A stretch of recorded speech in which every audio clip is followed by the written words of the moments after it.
Mi alma y mi cuerpo a ti te pertenece. Llévatelo al cielo contigo, mi Señor.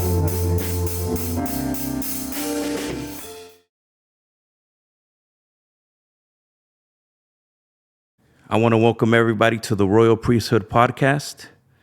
I'm Brother Carlos. It is an honor and a privilege for us today to have a special invited guest.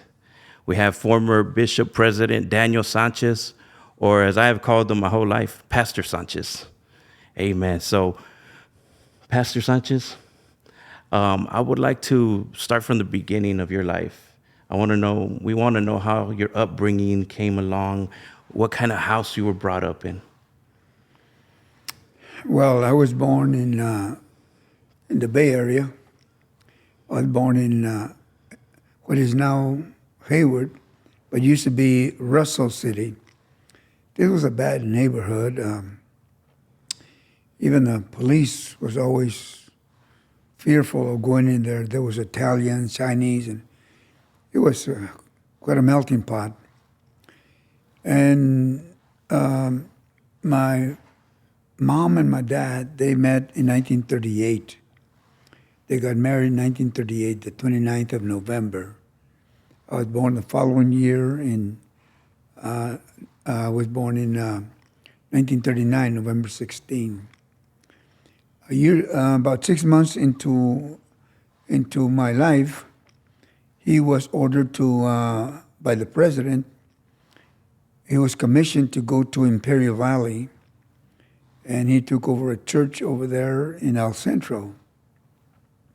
I was 6 months old, and he took over this challenge. There was a handful of people, probably 5, 6, 7 people, and he was a very passionate soul winner. My dad was, and he was a visionary as well. And so when he went there in the 40s, this was some turbulent times for the U.S. Second World War was overtaking everything. So there was a shortage of everything. But he moved this one little building, moved it into the property of the church, which was just one lot. And over the years, he added rooms. As the family was growing, he was adding to that structure. I'm the oldest of 10 children. There were 7 boys and 3 girls. And the way he designed our living quarters, all the boys were in one room, all the girls were in another room. This was a very makeshift, primitive. My dad was no builder. Everything he did, he learned along the way, and he trial and error, and he did the plumbing and all that. And the house was very, very simple. I remember even today I hate windy days because over there in the month of February, March, there's a lot of wind blowing. And the wind would blow and there was cracks in the house, so the wind would go inside. We were always cold in the wintertime. And that's where we grew, in that simple house. Wow. And from what I understand, the home was in the church, on the church property? Yeah. So I do see some pastors have that arrangement where their home and church is pretty much connected. What do you think the benefits are, and what do you think the part that you may not like about it? Well, it depends. It depends on your financial situation, the stability of the church. later on, we pastored churches, and they would rent us an apartment. But the church could do that.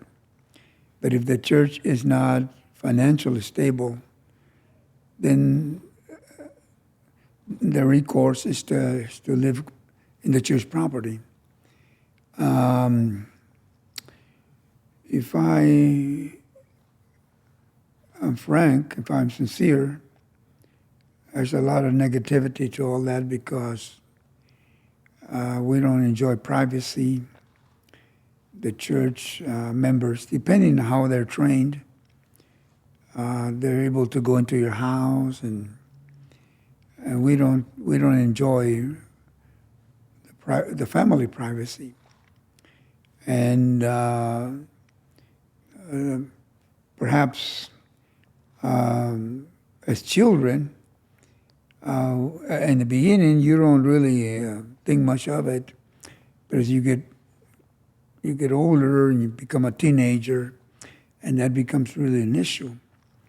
And so we had quite a lot of stress and tensions because my dad was an orphan. He was an orphan when he was young, and as an orphan, he was from Laredo, Texas. And by the time he was 11, he didn't have parents, so some of his aunts took him, and they mistreated him. And finally, by the time he was closer to 15, he decided to leave home. So he got on a boxcar and landed in Imperial Valley.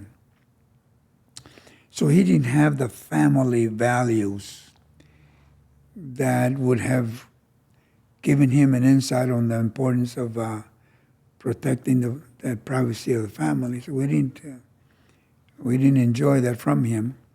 And my mom was born in Kennedy, Texas. She was the only girl in that family, in her family. And so when they married, they also didn't have that cohesive family structure. So family was not their strong point. And so we were 10 children. They were striving to survive. Just to make ends meet was a challenge. So the negative about that is that the members could also have access to the discipline. They were always I didn't have a new pair of shoes until I was by 9 or 10, because the mentality of the church was to make the pastor's family, the children, sacrifice. And so we were always under scrutiny. Today is different. Pastors protect their family from that kind of scrutiny. But we were like, we lived in a fishbowl. We were constantly under scrutiny. And so that's, to us as children, that was very negative. I understand. Okay. And growing up in this environment, growing up as a pastor's son, when were you officially converted yourself? We became very, I'm the oldest, and the first 3 kids, myself, my brother John, and my brother Ananias, we got really bitter. And so my dad was focused on winning souls. And so a lot of his time, a lot of his energy was focused on looking for the sinner. He was very successful. I mean, by 42, 43, he had already won 50 souls just by himself. Wow. And so the church building was very small. It only had a capacity about 50 people. And that was really, really very, very limited. So, but But he was really successful. I mean, he would go in the daytime, and so he was very successful that way. But when we became bitter, we lost that relationship with our dad, the three of us. We didn't have a good relationship with him. So by the time we were teenagers, 13, 14, we got into drinking a lot with it. As a matter of fact, I was the first one in our neighborhood to organize a gang. But the gangs, like in those days was nothing like today. Only thing we did was steal stuff, and we'd get drunk. We'd go out to the corner and watch the girls go by and all that kind of stuff. But we weren't violent or anything like that. But when I graduated from high school in 1958, and my relationship with my parents was not good. With my mom was always good, but with my dad it was really bad. So by the time I was 18, I decided I didn't want to live there anymore, so I left home. And I was out for about a year. In 1959, I came back, and I got married in 1960. My wife and I, we met in 59. We got married in 1960. But my life was really bad because I wanted to live like a single married young man. So I would bring my friends home and smoke in the house and drink beer. And my wife had another upbringing, so she couldn't get used to that. We started fighting a lot. Finally, we separated, and I don't know for how long, but while we were separated, one Sunday, I went out with my drinking. I had a drinking buddy. We drank all day. We started like 9 in the morning, and by 3 o'clock in the afternoon, we had drank a 24 case of Lucky Lager. And we were at his house, and he said, I'm gonna get more beer. I said, okay, I'll wait for you here. And so I was waiting there in his house, and as I was sitting there, I saw the image of the Virgen Guadalupe, a big old picture of her in the wall. I said, oh my goodness, what am I doing here? Because even though we were angry with the way we were brought up under very, very conservative Christian principles. And idolatry was never considered. So I looked at that and said, what am I doing here? So I walked out put my guitar on my shoulder and walking home. On my way home, I had to pass through the church. And they were singing at the cross where I first saw the light, and the burdens of my heart rolled away. And as I heard them sing in Spanish, I reminisced my childhood days when I used to play the guitar for my dad in the services. And I was see, you have to understand, my mom was a prayer warrior, and she prayed for us every day.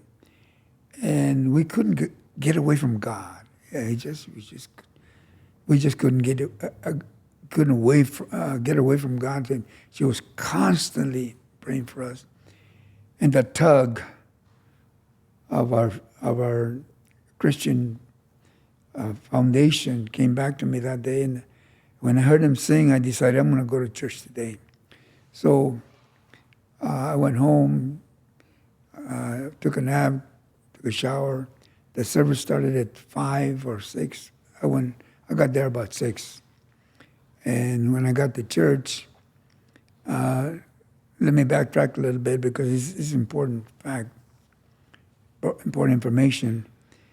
My father-in-law, my in-laws, we lived in that part of the country where we were close to the border, Calexico border. And my father was my father-in-law was very adamant about keeping his connection to the Mexican side. So they used to come, they were all apostolics. I mean, when we got baptized, my wife and I, our parents were already apostolic. So we grew up in the church. And my father-in-law and his wife, my mother-in-law, they would congregate in the Mexican side. They were adamant about keeping their Mexican roots, and so they congregated over there.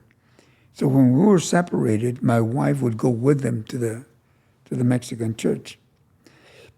But on that day that I went to church, unbeknown to me, the pastor had just resigned, so he was going back to Tijuana. He had come from out of Tijuana. He was going back to Tijuana, so they were receiving the new pastor that day. And so, but I didn't know any of that. I mean, I was out of the loop for so many years. We hadn't been in church for years. Well, just for years. We just didn't want nothing to do with the Apostolic Assembly.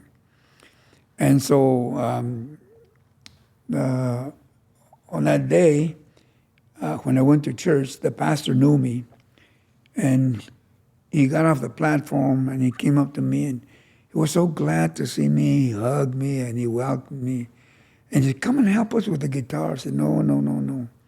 I am in no shape to play my guitar here. And so he couldn't convince me.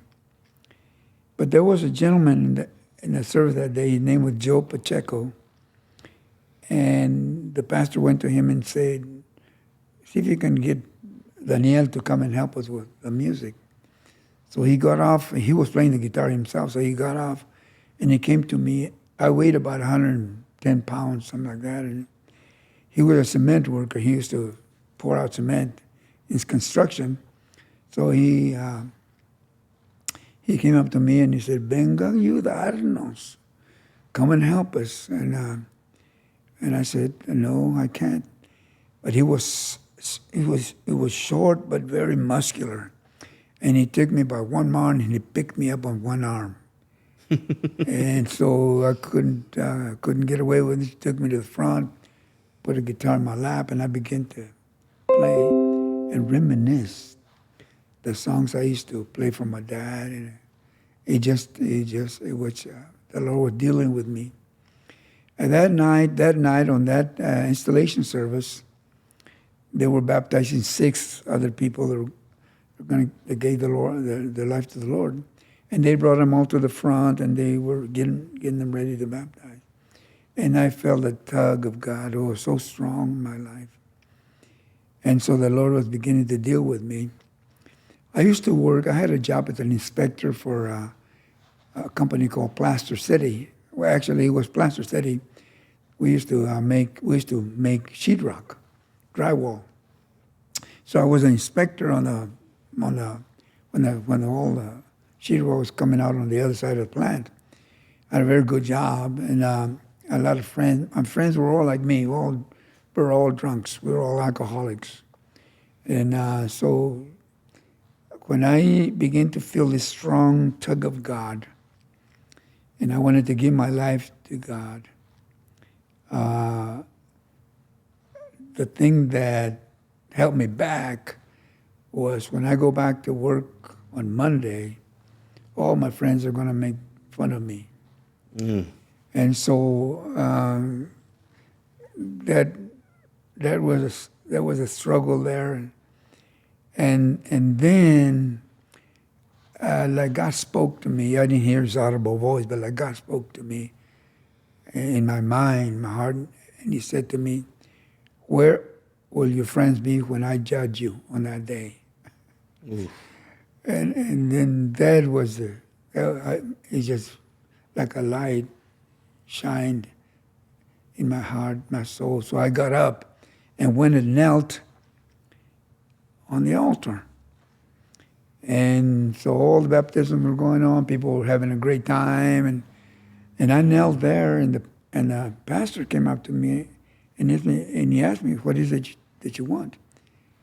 You want healing? You want a prayer for healing or to God bless you? No. I said, I want to get baptized tonight. He looked at me and he didn't say anything. He left me there. Came back a few minutes later and he said, are you sure you want to get baptized? I mean, you haven't been to church in years. I know, Pastor, but I want to tell you something. You see the little corner on the altar there? We're children. We used to stand there and watch all the people get baptized when we were children. I know what I want to do. I want to get baptized. But he left me there again, came back the third time, and he said, are you sure you want to get baptized? And I said, Pastor, if you don't baptize me tonight, I will never get baptized. He said, okay. What I didn't know is that my father-in-law and the outgoing pastor, they'd been friends for many years. And my father-in-law decided that he wasn't going to go to Mexico that day, Mexicali that day. He was going to come to the church, to the service in El Centro. And when I was kneeling on the altar and this was going on, my wife and all the family were sitting in the very back row, in the very back seat, in the back pew, and I didn't know all that. We were separated. Wow. And so he baptized me that day. And the new pastor, the incoming pastor, baptized me. His name was Enrique Salcido. And I had seen a lot of people throughout the years get baptized. But when he baptized me that day, I literally realized that God had forgiven me. My sins were forgiven that day. And I was just a different person. When I got out of the baptistry and I was getting dressed, I hear the pastor say this, Evangelina Sanchez, yo te bautizo en el nombre de Jesucristo. Oh, wow. And so, but I said, that can't be. I mean, they're in Mexico, they're in Mexicali. But I opened the little window and there was my wife. She had short hair and all the mascara was rolling down her face. And when the pastor was leaving me there in the altar, he would go back to her and say, your husband wants to get baptized. And my wife would say to him, no, he's drunk. So when the pastor would come to me, he would get close to see if I was really drunk. And he would go back, no, he's not drunk. And my wife was not convinced. But when she saw me go down, she ran to the altar. and so that day, the Lord not only made us new creatures, he restored our marriage. And that was the beginning of our walk with God. Oh, wow. That's very beautiful. Unplanned, God's plan unfolding in your life and your marriage. That's so beautiful. So now you have came, restored, and started your own personal walk with God at this point, because we do see a lot of people that are raised in Christian families, apostolic families, that the kids have their own conversion. It's not necessarily that they're converted, but it's until they have their own personal encounter with God like you did. Now, having your encounter with God, where did you begin to get into ministry after that? Well, when I was a young boy, I came to my mom one day and I told her, I'm never going to get baptized. And she said, why, son? Because, Mom, you don't know. The people that I hear talk in tongues in church, they don't talk that way outside. They don't behave like they're Christians, like they're apostolics. And so I grew resentful against the ministry. My father was a pastor. He never, my dad was, later on we became really good friends, but when you're coming up, you need your dad, you need a friend, I remember telling him, I played basketball for 4 years in high school, and at the end of every game, the parents were there. If we lose, they comforted with pizza. If we'd win, we'd celebrate with pizza. But and so I was just always on a corner by myself. And I told my dad one day, Dad, why don't you come and watch me play basketball? And he said, oh no, son, that's worldly. And I want to win souls for Christ. And I would never go to a place like that. And when I graduated in 1958, no one in my family was there. No one. And that night, I went out and got drunk like I always did. And so my anger, my bitterness towards ministry was unquestioned. I would never get into the ministry. That would never be part of my life. But when we got baptized, I decided I was just going to be a carnal Christian.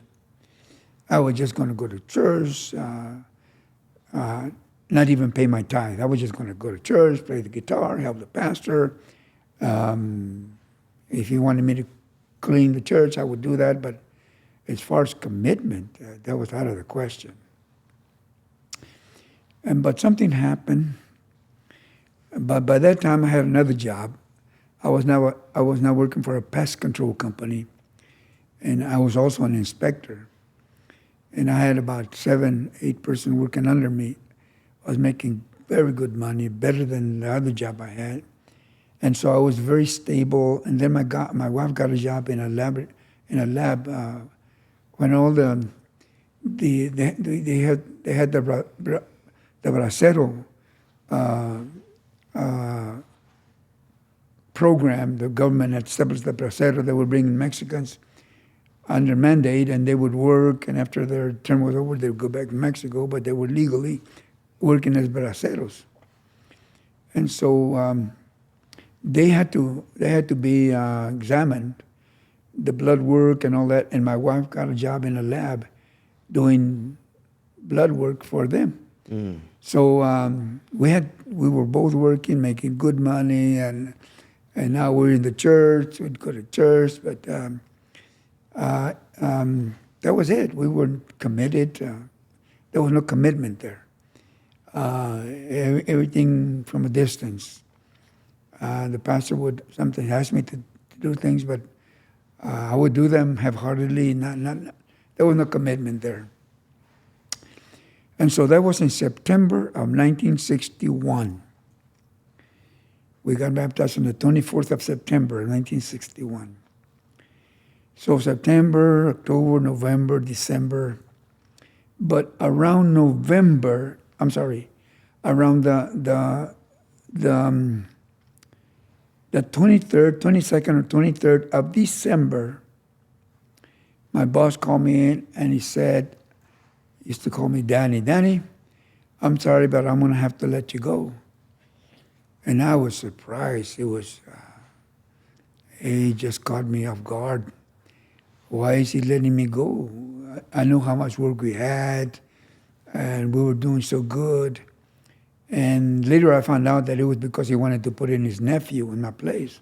But at that moment, I couldn't understand that. But that did something to me. It affected me deeply.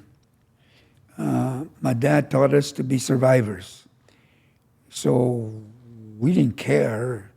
If we didn't have the job, we'd get another one. And if we couldn't keep them, we'd get another one. But we were not crying for work. I mean, we were survivors. And so, but that handicapped me. And a weeping spirit came upon me. I mean, I used to weep at night, just a weeping spirit. my wife would say to me, "What's wrong with you?" I don't know. I said, it's just this weeping. I can't help it. I'd go to church and the pastor was preaching and I was weeping during the altar. I would go to the altar and I would weep. I couldn't pray. I just weep. It's just an overwhelming weeping spirit came on me. And I couldn't help myself.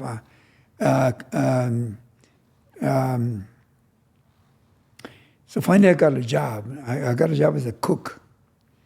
And I had previously worked as a cook, so I went back and I got a real good job as a cook. And so, but that spirit, that weeping spirit didn't leave me at all. So I was working and when December 31st came around, they used to have these New Year services. Start like 6 or 7 in the evening, and go on forever all night. They was the most boring. I mean, there was just so difficult to be there. I was young. I was 22 years old, and my wife and I were the only young couple there. Everybody else was senior. They were all on fixed incomes. We were the only young couple in the church. There was about 20 people there, plus ourselves. And so when the new year, 1962, was about, was to finish the whole year and going to the new year, the pastor says, okay, it's 50 minutes till 12. We're going to everybody come to the altar. And we're going to pray 15 minutes we're going to enter the new year and praying. The altar, there was no carpet. It had linoleum, and in some parts there was no linoleum, just the bare wood, very rough. And so 50 minutes, to me, praying 50 minutes was an eternity. I said, oh my goodness, oh my Lord. But this weeping spirit, I couldn't get rid of it. So anyway, I got next to my guitar, put my guitar to one side, and I was praying. I don't know how long it went, but I couldn't pray, I couldn't say anything, but I was weeping, just weeping. It got worse as the minutes went on. And then all of a sudden, I felt my knees begin to hit the floor like this. Just like that, really fast. And I said, oh my goodness, what's happening to me? So I rubbed my legs, I opened my eyes, all the old people were praying in their silent mode. And I said, oh my goodness, what's happening to me? And so second time, hitting the floor like that real fast with my knees. And I opened my eyes, oh my goodness. And then I realized that I did not believe in the Holy Ghost because of all the experiences as I had when I was a child, of the bad examples, the way the people used to talk in tongues on Sunday and live different life on Monday, and so. But I realized that moment. I said, Lord, if this is the Holy Ghost, I want to receive it tonight. And so I gave myself to God. I began to speak in other tongues, and I entered 1962 talking in tongues. That changed my life dramatically. I talk in tongues everywhere I went. It was to me, it was a very, very poignant life change in my life. All my philosophy and all that anger began to go away, all that bitterness began to go away. And now I became committed to the pastor. My wife and I became his right and left. Whatever he needed, I was there. I get off of work at 2:30, and I would go straight to the pastor's house. And I said, what do you need me to do? Sometimes he said, wash my car, or mow the lawn, or go to Mexicali and get some tamale dough for my wife, or sweep the church, the day service, or clean the bathrooms. It didn't matter. I mean, I was gung-ho. It was my joy to work for the Lord that way. And then one day, he says to me, there was this elderly couple. Their name was Refugio and Maria Lopez. And they hadn't come to church for 2 weeks. So the pastor says, I want you to go and find them. I said, where do they live? So, the pastor said, well, I don't really know, but I think the church used to be on Hope, still on Hope. But if you follow Hope all the way to the end, at some point it ends. And there was this neighborhood that lived there, very poor people. They live in shacks, humongous pine trees. And so I think they lived there. I said, okay, so I went and I looked for them after work one day. And a lot of dogs everywhere barking at me as I was driving into that neighborhood. And I stopped somebody along the way. Do you know Refugio and Maria Lopez? No. And so I kept asking, and finally one says, well, but maybe they live there. So, okay, so I got out of the car, went and knocked, and sure enough, she opened the door, and I was so glad to see her, but she was surprised to see me standing there. And she said, what are you doing? And, ¿qué está haciendo aquí? Bueno, Daniel, ¿qué está haciendo aquí? And I said, well, I came to look for you because you haven't been to church for 2 weeks. And the pastor has sent me to find out why you're not in church. And then her husband came up and looked, saw me, and they invited me and sat me down and brought me some coffee. And I began to ask him. They didn't want to tell me anything. They didn't want to say nothing to me. I was young. I was 21, 22 years old. I didn't know any Bible. I mean, I didn't know stories that I had heard along the way, but as far as knowing the Bible, I didn't. And so they didn't want to say anything to me. But I told him, I got to tell the pastor something because he commissioned me to find out why you're not going to church. And she began to cry, and she said to me, I know you're very young and you don't understand, but I'm gonna share with you. It's very confidential. If you promise me that you will just keep it to yourself, I'll share this with you. Say yes. See, he said, I used to live in Tijuana. I was a professional prostitute. I used to just give my body for some tacos just to survive.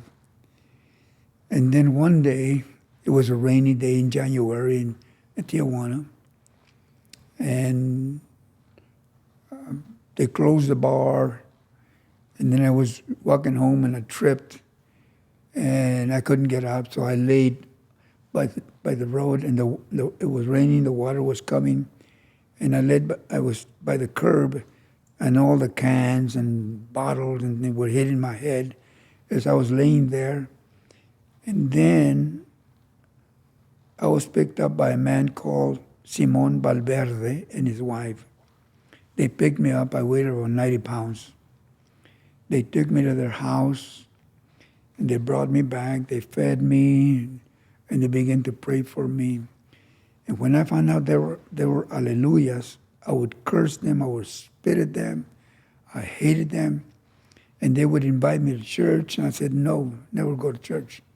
But they kept feeding me, they kept bringing me back to health. And one day, they invited me, and I couldn't say no, so I went with them to church. And there was this old gentleman saying something from the pulpit. I didn't know what he said, never understood what he said, and people would laugh. And finally, he finished what he was saying. Then he invited people to the altar, and Simon Valverde and his wife invited me. And out of gratitude, I said, okay. So I went up and I knelt down. Within 5 minutes, I received the Holy Ghost. I began to speak in other tongues. At that moment, I realized that God loved me. If God could love a person like me, I couldn't turn him down. And so that night, I was baptized. And I began to go to church, and then I met my husband. He was a widower, and we met, and we decided to get married. And this pastor, his name was Antonio Contreras, decided to come to El Centro to take over the El Centro congregation. We were so grateful. We decided to follow him, so we came to El Centro. And then when he decided to go back to Tijuana, we didn't want to follow him, so we stayed. And my life going to church is going to church and speaking in tongues and get restored, getting revived.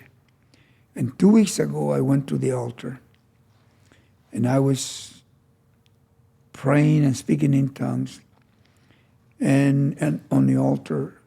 And when everybody went back to their seats, I didn't know that everybody went back. So I kept praying and speaking in tongues. And now the pastor got up to preach the sermon, and I didn't know. I was just speaking in tongues. And one of the ministers came up to me when I was there, and he said, it's time to stop. Control your wine. Control your prayer. I was so offended that a minister would say that to me. On the way home, I told my husband, I will never go back to the church again. And that's why we haven't been in church. At that moment, I began to speak to them. I don't know what I said to them. I don't remember anything that I said to them. But after a few minutes, they both were weeping. And they said to me, tell the pastor we're going to be there in church next Sunday. On the way home, I said, what did just happen? What did just happen? At that moment, I felt a tug to the ministry, which I had never felt before. And so from that moment on, my life was now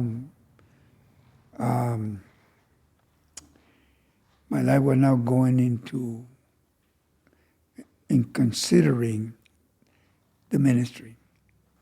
But I was adamant that I would not promote myself, that I would do nothing like that. And so at the end of that year, I was elected youth president for the sector. It was about 4 or 5 churches. All they were very small. And so as a president of the young people, I decided to put together a little choir. We had no keyboard. I mean, I strummed the guitar and they were singing. I didn't know about voices or harmonize or anything. We were all just singing.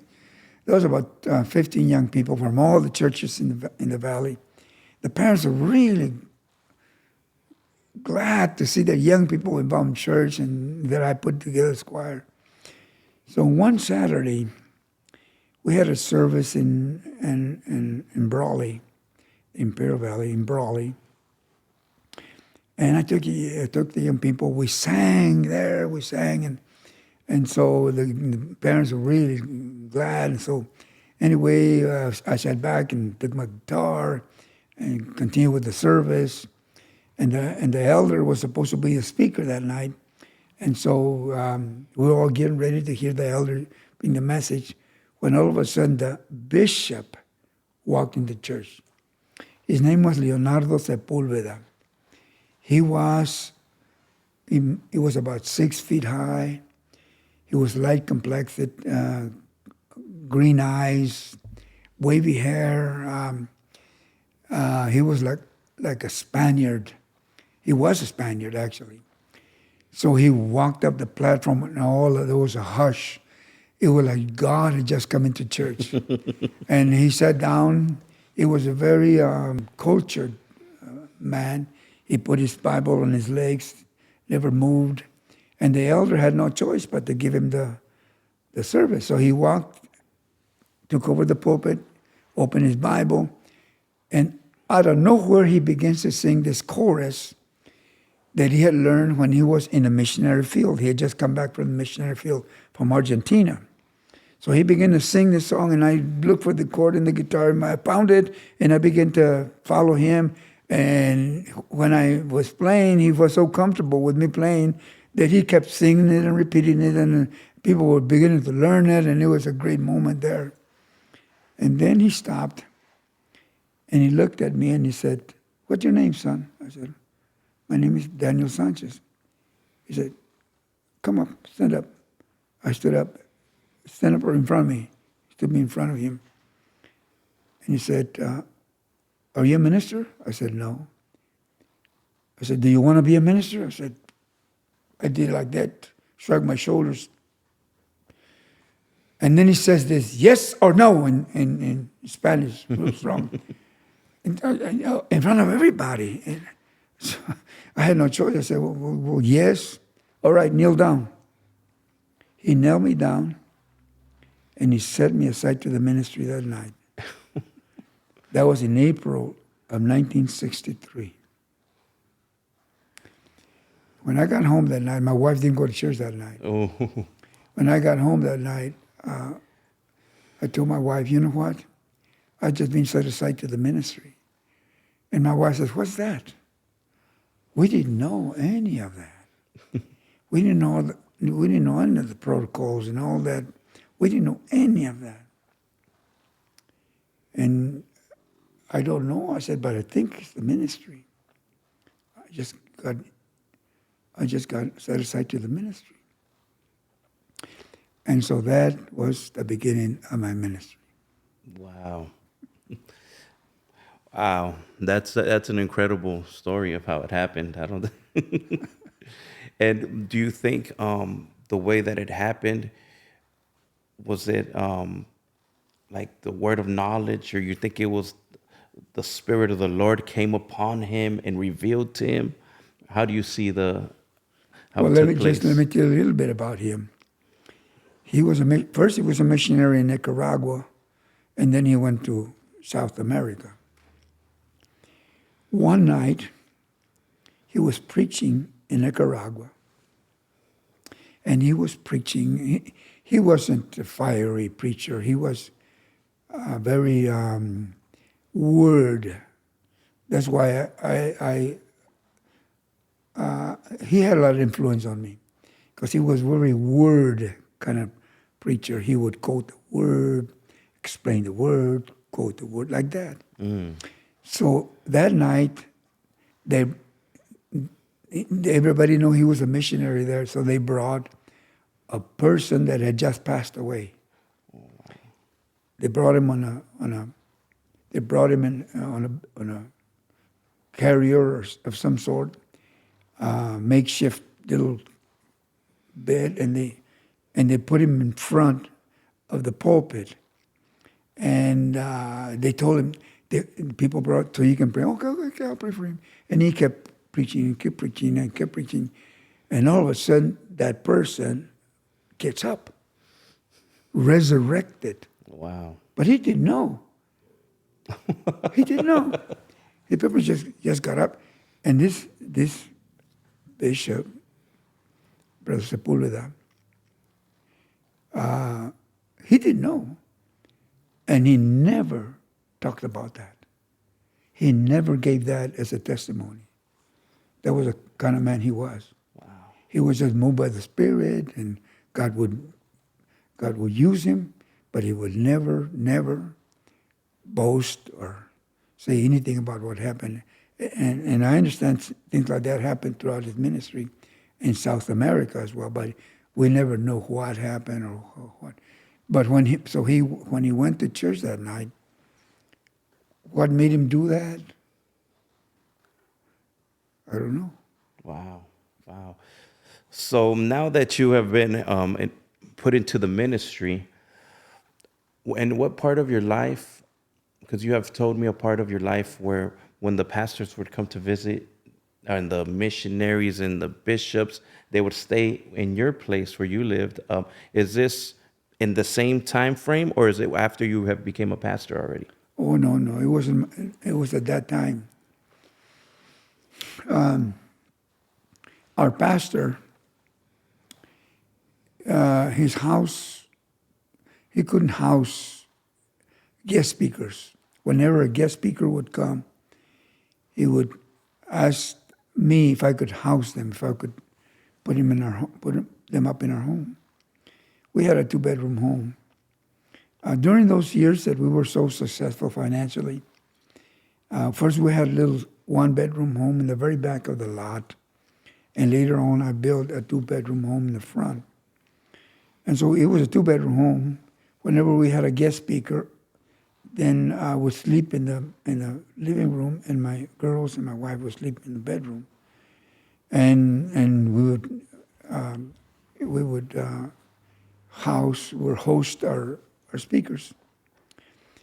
We had many men. I got to meet a lot of the pioneers of those days. In 1963, for example, Brother Nava was 71 years old. Oh, wow. And he came to our home. He knew me as a little boy, a little baby. And so throughout the years, he saw me grow and become a Christian, and now I'm in the ministry. But I had other men that come to our house that were very important those days, bishops, leaders. And and whenever they would come to our house, my wife would cook a meal for them after church, and then they'd go to bed. But we'd stay talking after they were in bed. But I would pick their brain. Oh, I would pick their brain left and right. And I remember that night when Brother Nava came into our home. He was 71 years old. And I asked him, what is the secret for you to live so long? I was 22 years old. This was a real old man. He died when he was 107 years old. Wow. But he was 71 at the time. Wow. And tell me the secret to a long life. He said, there's 2 things that I want to share with you. First, when you go to bed, make sure you rest. Not just simply sleep, but rest. To do that, you have to put all your concerns, all your worries, you have to lay them aside and focus on rest. Yeah, it can be 2 hours, it can be 3 hours, 5 hours, 8 hours, as long as you rest. He said, I don't get up until I have rested.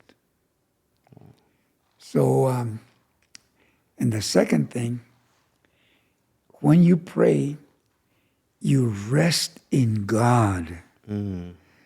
Make sure you rest in God in prayer. So when you sleep, your body gets restored. When you pray, your soul gets restored. To this very day, I follow those principles. He had an impact in my life. So those men, I learned Bible, I learned prophecy, I learned a lot, how the church started. Brother Nawad shared with me his ministry, how his ministry began. I learned a lot. So it was my education, my theological education was better because I learned it directly from men that had lived their lives serving the Lord. So that's how I was, those were the years, my formative years that happened. Wow, that's incredible. Okay, so now at this point of your life, you've been initiated to the ministry. You have been exposed to great pioneers of the Apostolic Assembly.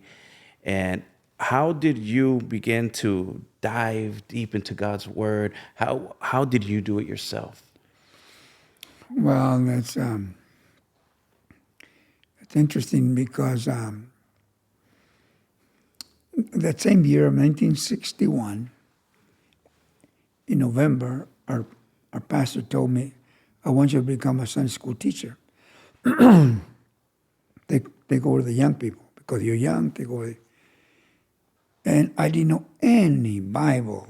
My goodness, I didn't know any Bible. I went to my mom and said, my mom, well, she's like a mom. She said, "Just read the Bible." I said, "Well, how? Just read the Bible, Genesis through Revelation." And so I didn't know where to start, what to teach the young people. In those days, they didn't have teaching aids and material like we do today. So on my way to work, I used to work in a place called Emberglow, there in El Centro. On my way to work one day in the morning, I saw this little sign on this little storefront building, said Bibles. Bibles. Oh. So after work, I went to this little place, and it was a Bible bookstore. So I walked in there. It was about this size right here. Okay. Really small. Had books on the shelves and everything. And I saw books. Oh, my goodness. I didn't know that there were Bible books. I didn't know that you could learn about the Bible through books. So I walked in there and I looked at everything, and then something caught my eye. It says tabernacle. Tabernacle. And so I took the book off the shelf and went to the lady. She was an elderly lady. I said, "What is this?" "Oh, you never know? You never heard about that? That the tabernacle was built by the people of Israel in the wilderness." "Really?" "Yeah, it was about 150 pages. I still have it." Wow. There's 150 pages on the tabernacle. And I bought it. And I began to read it. Oh, wow. I was so taken by it. I went back and I said, "Where can I get a chart or something?" And she said, "We have to order it." "Okay, well, order me a chart." So she got me a big old life-size chart of the tabernacle. It showed the tribes around and everything. And I began to teach that's how I got into the Word. I was blessed because I was very, very susceptible. I could have been driven astray if I had read the wrong book. And books, writers write whatever they believe, and sometimes these books are contrary to what we believe. And I mean, they were all Trinitarians, granted that, but I was more concerned about other things, that prophecy. I bought a book in those days, a little book about 300 pages by Dwight Pentecost. I still own that book. And it was on the Olivet Discourse, and how the writer gives out how the Olivet Discourse had nothing to do with the rapture. It has everything to do with Israel during the tribulation period. And so I didn't know anything about prophecy. But he was on target because he was right. And so that's how I began. I didn't know the value of memorizing scripture at that time. And so it was just reading the Bible. I went on this, and our pastor didn't believe in tithing. But I was I was committed to reading the Bible from the beginning to the end. So every day in the morning, I would read it. I couldn't understand what I was reading, but I kept reading. And when I read about the tithing in the Old Testament, and then I encountered that in Jesus in 23rd chapter of Matthew, and then on to the New Testament, Paul's theology on tithing, on giving. I told my wife, you know what? We need to start tithing. She said, we were barely making it, because in my job as a cook, I was paying minimum wage, which was, I don't know, $2 an hour or something like that at the time. So we were barely making it. He said, we can pay your tithe. I mean, if you pay your tithe, how are we going to feed the girls? How are we going to make it? By the time both of my girls were born. And so I said, no, we're going to pay our tithe. This Sunday, we're going to pay our tithe. That was in 1963, 64. We started paying our tithe. We have never stopped since. Wow. We never stopped paying our tithe. And then when God began to bless us, my wife realized that the Lord has really blessed us because we were faithful in that way. So I was learning a lot of things along the way. I was initiated to the ministry in 1963, in April 63. But the ordination was another issue, because my pastor did not believe in that ministers should be young. They had to be old, because he read that verse about the neophytes. And so the elder came one day to visit us. He still lives today. He's 94, 95 years old. And I call him every year to see how he's doing. And he came to visit us. I was playing the guitar, and that was around 1962 when he first visited us. And he said, "Are you a minister?" "No." "Why not?" "I don't know. I don't know what that is." And so anyway, after they had initiated me, he said, you need to go to General Convention to be ordained. And I used to go to Phoenix when I was a boy. I used to go with my dad to the convention in Phoenix. But I had never been to a General Convention since then. And so the elder said, "I need to talk to your pastor about ordaining you." So he did. I was ordained in December of 1966 into the ministry. When I got back on that Sunday, I got back on a Saturday. On that Sunday, the first service, pastor said, "I want you to be my assistant pastor."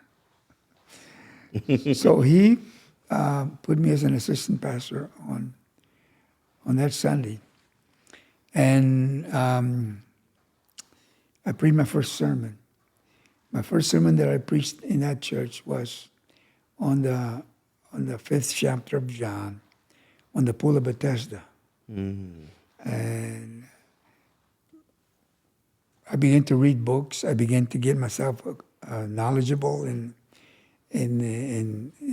the Bible stories and what they meant. And so I preached. Not very long. I couldn't preach very long. I mean, it was just 15 minutes or so. But the pastor was weeping when I was preaching.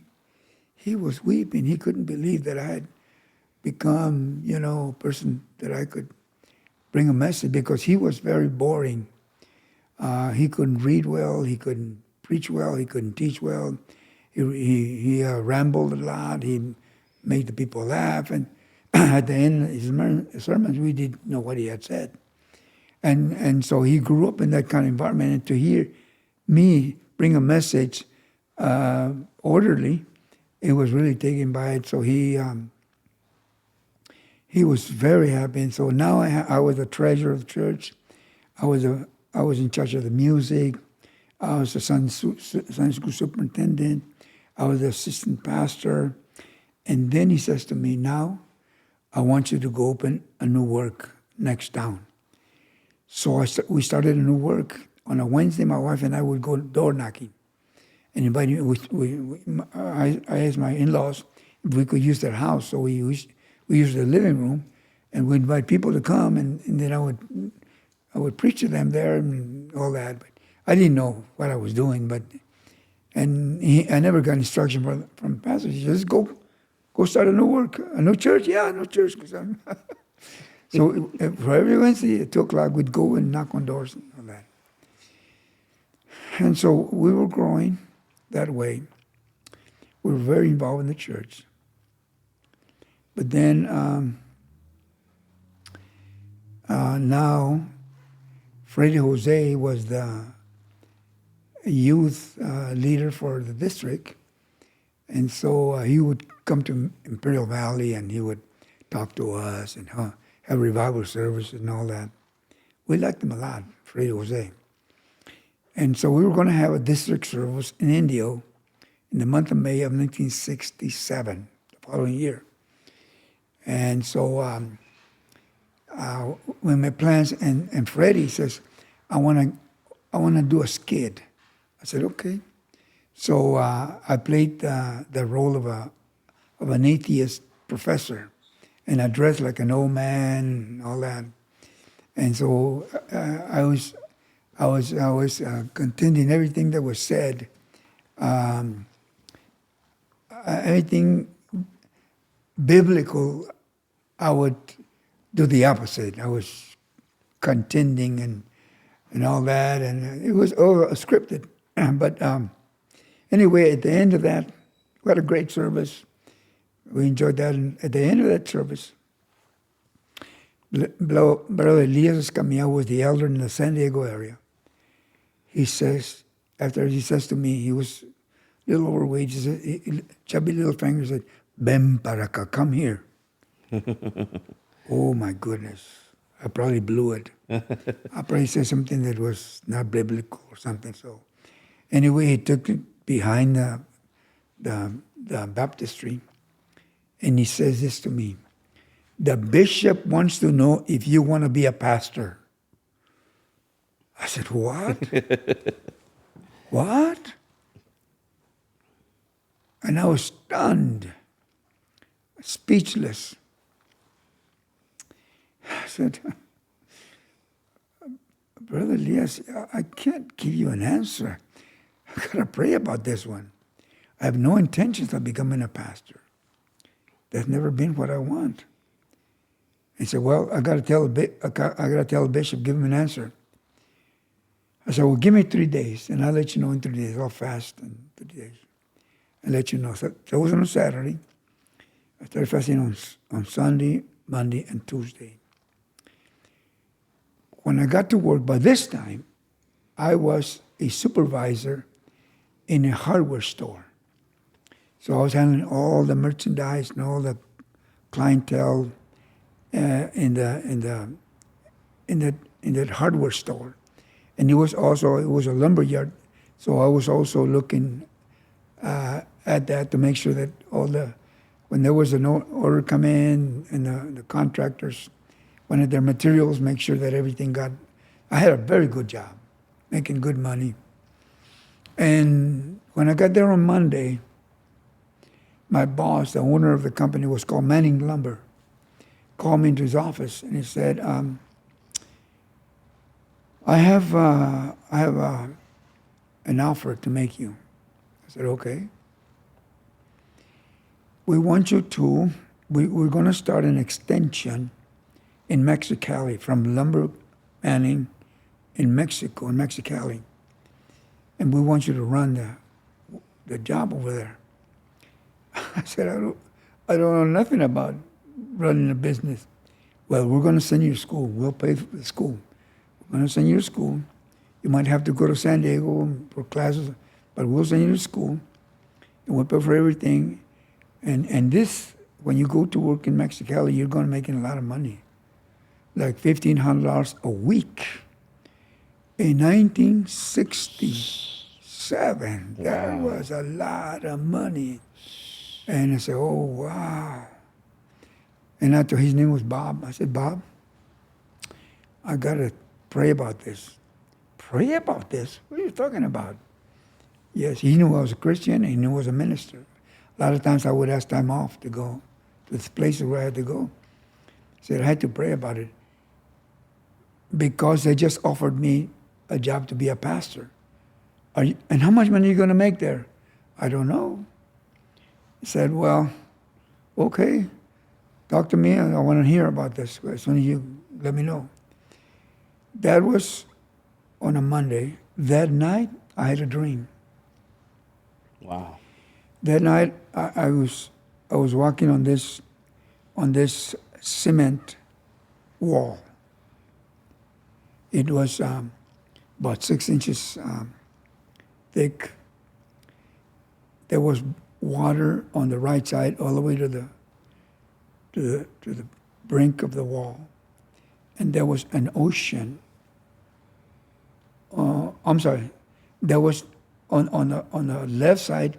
It was pitch dark, but the water on the right would shimmy the wall, so I could feel it trembling in my feet, and I was trying to hold my balance. I was walking on this, and I was fearful because if I fall on the right side, I'm gonna drown. I'm gonna drown because I don't know how to swim. And if I go to the left, I'm gonna kill myself because there's no end to where I would fall. And I began to walk like this, and all of a sudden, on the right side, I see steps going down. Oh, wow, great. So I begin to go down these steps, and finally I get to the bottom, and I turn to my left, and on a distance, I see a chest, like you see the pirates, with a lot of silver and jewelry just coming off this chest. I said, oh, wow, I'm going to be rich. And so I began to walk toward it, but it was like a cave, and the ceiling began to lower and lower and lower. Finally, when I was getting close to it, I was crawling to get to it. Then I hear a voice say to me, curse God, and you'll be rich. Oof. And I said, no. And I wouldn't stop crawling. And I hear the second time, curse God, and you'll be rich. No, no, no. And I began to crawl. And the third time, he said, curse God and you'll be rich. Oh, no, I just got the Holy Ghost. I'll never curse God. And I wake up.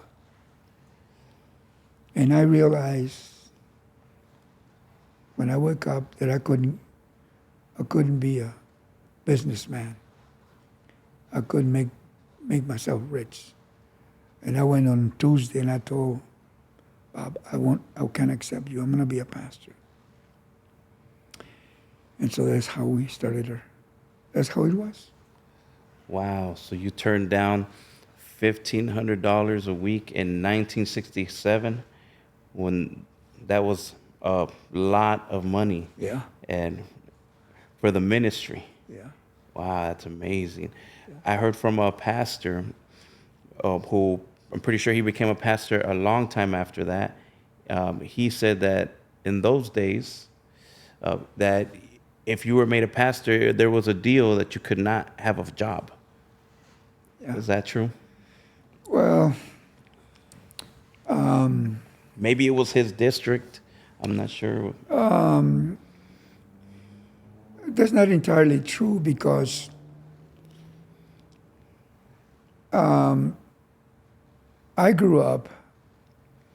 I'm what they call a silent generation. Mm. My wife and I, we were pre-Second World War generation. I would say about 90% of the church were farm hands, farm workers. And so these churches, they didn't know about giving the pastor a salary. Mm. So pastors would work in the daytime from sunup to sundown, and then pastor at night. Mm. So the issue of work was not so much like that. But there was another generation that came after us where now, like me, now I work downtown. I learned how to do all the farm work because that's how we grew up. I knew how to pick every crop in Imperial Valley. But then I got a job as a plumber, as a cook, as a manager. And so I worked downtown. And so when I came into pastoring, I gave up my job. And when I became a pastor, it was never an issue to me. And I didn't go looking for a job. It wasn't like that. I decided I was going to be a full-time pastor. But there were times in my life when I had to go to work. When we were here in Anaheim in the 80s, I had to go to work. I had to get a job because we only had 20 members. So I had to go to work. It's never been a law. It's never been like that. Because Paul had to go work. That's true. And so it's never been like that. But I think right now it's gone in the opposite direction. With a lot of pastors work that are professional. They work out there because of their retirement. They want to make sure that the 401ks Are nice and yeah. Yeah, but no, the issue of work was never it was never demanded of us, or one way or the other. okay, that makes sense. Now, you are known by lots of us as a very wise man, who has a lot of wisdom. Anybody who has taken the time to speak to you one-on-one or as a couple and whatnot, we have all experienced receiving a lot of wisdom from you. Now, with that being said, what is your recommendation for this generations behind you? How would be the best way to acquire wisdom? Yeah, I had 3 mentors in my life. First was my dad. I learned from my dad to be a soul winner. And I learned from my dad to be a visionary. My second mentor was my pastor.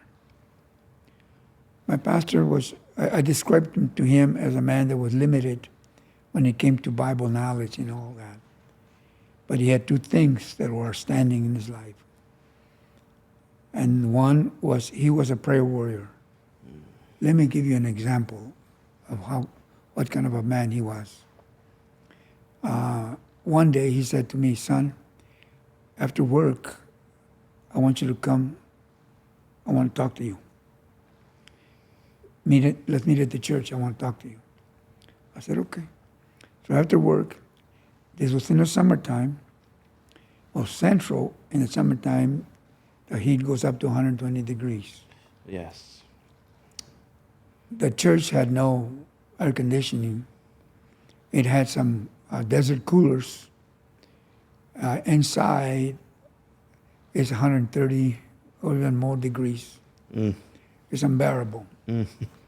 So he said, "Meet in the church." So I waited for him and began to sweat, but he doesn't come. And so I didn't know what to do, how long I have to wait. And suddenly I hear a little murmuring come from one of the Sunday school rooms. And I went and opened the door. There was my pastor, kneeling down. He's completely soaked. In front of him was a puddle of sweat and tears. And he was interceding for the church. And I said, "I want to be like him. Wow. I want to learn how to pray like him." Secondly, he told me one day, the most important thing that you'll ever possess was to have wisdom. Wisdom is different than knowledge, he explained to me. Knowledge you can acquire. Wisdom has to be given to you from God. You have to covet it. You have to want it. You have to want wisdom. And so the whole mindset of wisdom doesn't come from sitting in a classroom and getting tips and going this way and reading books. No. It comes when you want it. When a person wants wisdom, God gives it to you. Because when wisdom comes, it comes with other gifts. I don't ever consider myself this kind of a man with the gifts of healing and these high-profile gifts. And it's not that I don't want them. I mean, I've always wanted to be gifted that way. In the 60s, I grew up around men with very powerful gifts, healing gifts. One of those men was name is Gilberto Muñoz. He was a powerful, gifted man. I saw a lot of miracles under him. Another man that I admired also his name was Manuel Ramirez. He was also very powerful. I mean, the moment he began to speak, he used to stand behind the pulpit and he would do this, Jesus, Jesus, and people would begin to fall. Before all the congregations fall. And he didn't even say it right. He didn't even say Jesus, Jesus, Jesus. And he was a pastor here in Anaheim before me. Wow. And so when I took over this church, the people would say to me, Pastor, when you pray, people don't fall. But in my defense, I would say, well, I didn't come here to knock you down. I came here to pick you up. But it's not to say that I didn't want to be like them. I did. But God didn't give me those gifts. God gave me the gift of teaching. That's my gift. God gave me the gift of being a pastor. That's my gift. And with those gifts come other things that come that I need to be able to minister the way He wants me to. I can't do it without wisdom. You cannot be a pastor without wisdom. And it comes because God doesn't give it to you because you ask for it or because you're better than anybody else. God gives you gifts because He loves the people. Amen. And in order to minister to the people, He gives you those gifts so you can become effective. Amen. So I don't think I answered your question because there's not a cut and dry answer to that. The millennials today, they have a lot of knowledge. I mean, they have a lot of spunk, but they lack wisdom. But I'll tell you this too. Not everybody that's a pastor is a pastor.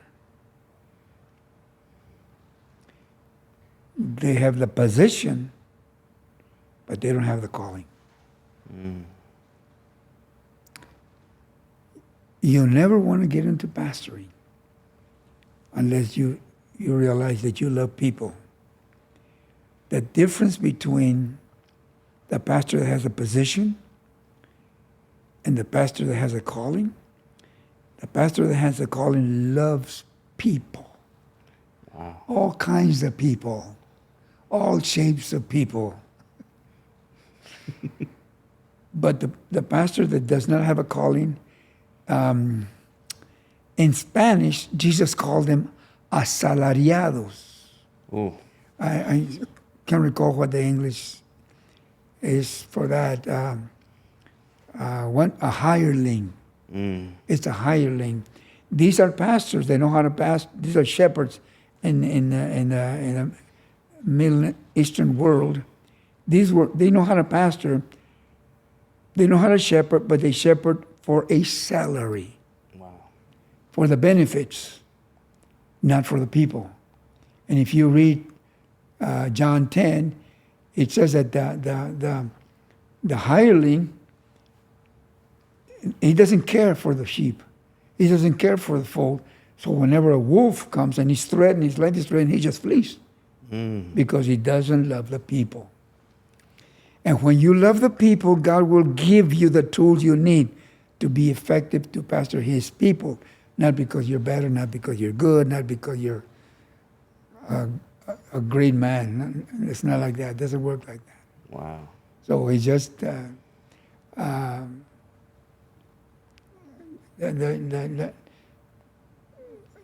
shepherding. I mean, I'm a shepherd by calling. So even though I have a position, I still shepherd today, wherever I go. There'll be always somebody that'll come up to me and have me a question, and it'll take me somewhere else. And before I know it, I'm ministering to them because I'm a pastor. Amen. Amen. It's not about the person, it's about the need and the tools that God gives to facilitate it. Yeah, for the people. For the people. Yeah. That's beautiful. Amen. This is part 1 of talking and with Bishop Sanchez, and getting some wisdom from him and from what he has been through so far. Wow, you're blowing our minds. We're learning new things.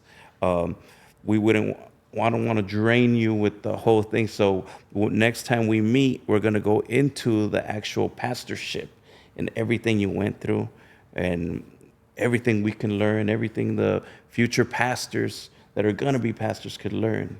Yeah. So we won't have to learn everything the hard way. We can learn from you. Thank you so much for joining us today. God bless you. We honor you today. We appreciate you, Pastor. Thank you for taking the time. You're welcome. It's been my pleasure.